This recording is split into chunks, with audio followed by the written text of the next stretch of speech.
you mean? What you mean? Yeah. Skepta.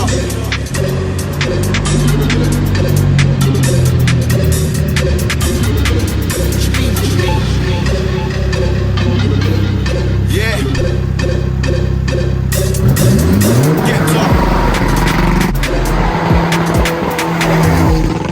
Hello, welcome back to another one then. So today I'm going to be talking you through the spec on the Fabia. Now it's a kind of a video that a couple of people have been asking, like what turbo I'm running, what power I'm running, things like that. So I thought today I'd just break it down all in one video.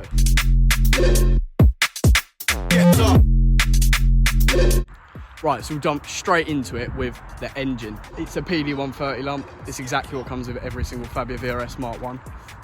My block is the ASZ. Arguably get a better injectors of it. Arguably doesn't really make a difference, to be fair. Now the turbo I'm running is a JW Automotive turbo. It's the 1856 Gen 3.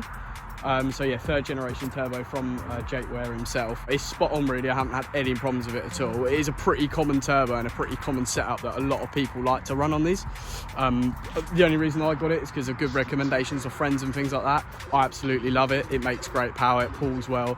It's about 35 PSI of boost, maybe a little bit more if it spikes, but spot on really. I absolutely love that turbo. Now when I fitted the turbo to the engine, I also had a lot of other work that needed to be done at the engine at the time. I had lifter tick and the camshaft was worn. It was making an awful ticking noise. So at the time I decided to change all that out. Obviously doing that job with changing a cam, that means you do have to take the cam belt off. So I did, I took the cam belt off and I put a new cam belt and water pump on at the same time. Now being me, who isn't the best at working on cars, I'll admit it, as I was undoing some of the bolts, I accidentally may have undone one of the cylinder head bolts, which, if you know, not what you want to do. So that meant a leak started coming from between the cylinder head and the main engine block, which mean at that point you've got to take it all off, and that's a new head gasket, which is what I've done.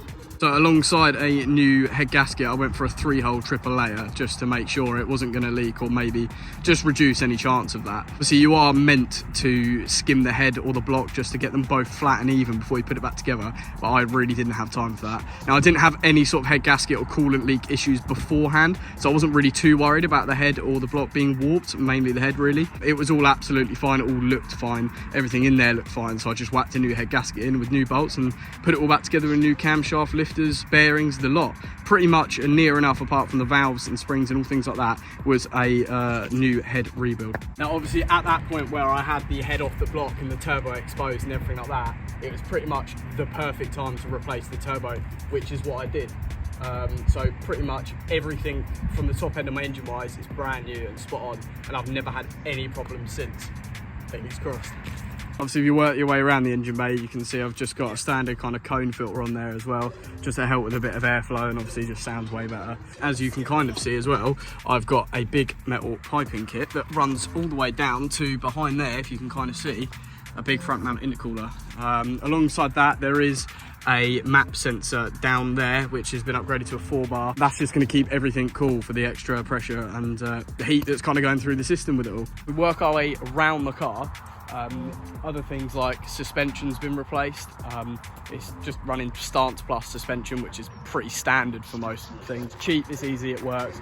It's obviously not the greatest ride, but I'm not really trying to, you know, set Nürburgring lap records. I'm just going around the local place and things like that, and it works perfectly fine for what I need it for, really. Now, down on the rest of the car, underneath the whole front subframe, everything has been replaced with poly bushes. It just creates more rigidity when you're sending it, you know, round corners, put your foot down. Stops wheel hop as well, is the main thing that I've noticed, and it just creates an all-round general better feel of the vehicle, especially more sporty as well. The main one that I've replaced recently was the dog bone mount, which is underneath.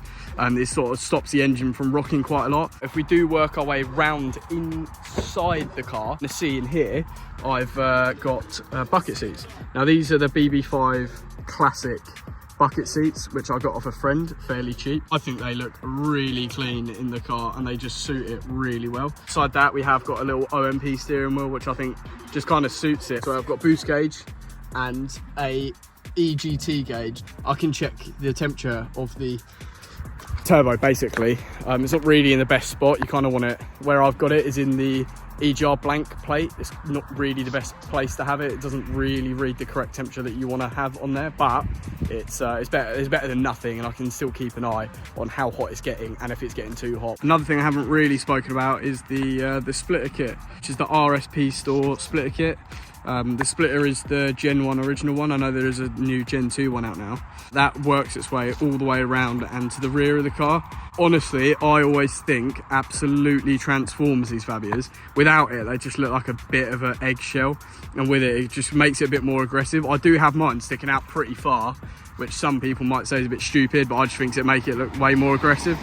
I've also got like a little ducktail lip here. I got this off eBay, just like a universal one, and I actually just cut it down to the right size, sanded it and spray painted the edges, or I think I used a paint pen actually, and I think that's come out looking really decent for how much I paid for it. New badges, wiper delete, also window tints, like all round pretty much, and obviously the Cupra alloys as well, which aren't really my favourite style on the Fabia, but I think it looks pretty good. You don't mind the absolute one thing I think that lets this car down, or most Fabias down, is the bodywork.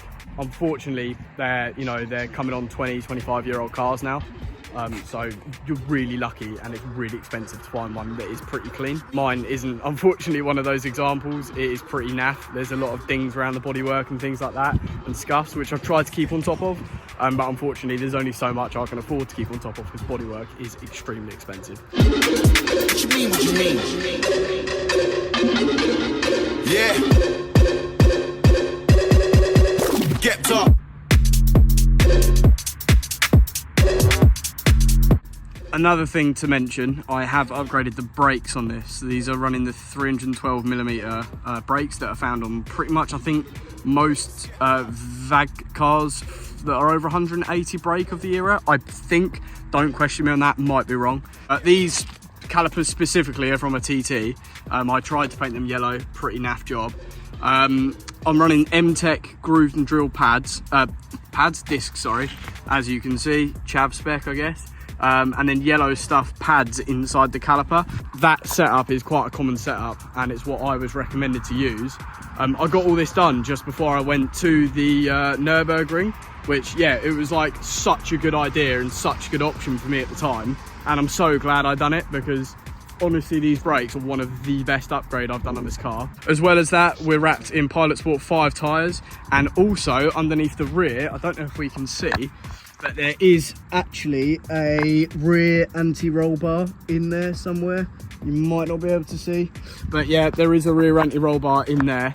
Now, that is also such a good mod. It's absolutely ridiculous. The one I've got is I think it's a Jabba Sport prototype that I got off a friend, and that is so stiff. There's no adjustment whatsoever. It's mega stiff, which just, yeah, it's not the best for a daily drive, but it does feel super good round corners, and on track is unreal. One other thing that I forgot to mention is the exhaust system. Now, on this one, it is running a 2.5-inch downpipe down into a 2.25 all the way back to the back of the car, and this just helps with more flow and getting heat exiting the engine as nice and quick as possible. Anyway, that is pretty much everything I've done on my Fabia VRS. If you like this video, please subscribe, please comment, let me know. Like I said, it's a new thing for me this year, but I'm actually quite enjoying it. So if you want me to carry on with more videos, please let me know. I'm going to be getting some bike stuff out in the new year, which should be great fun, and get some good videos in there. But yeah, thank you for watching. I really appreciate it, and I'll see you in the next one. Bye.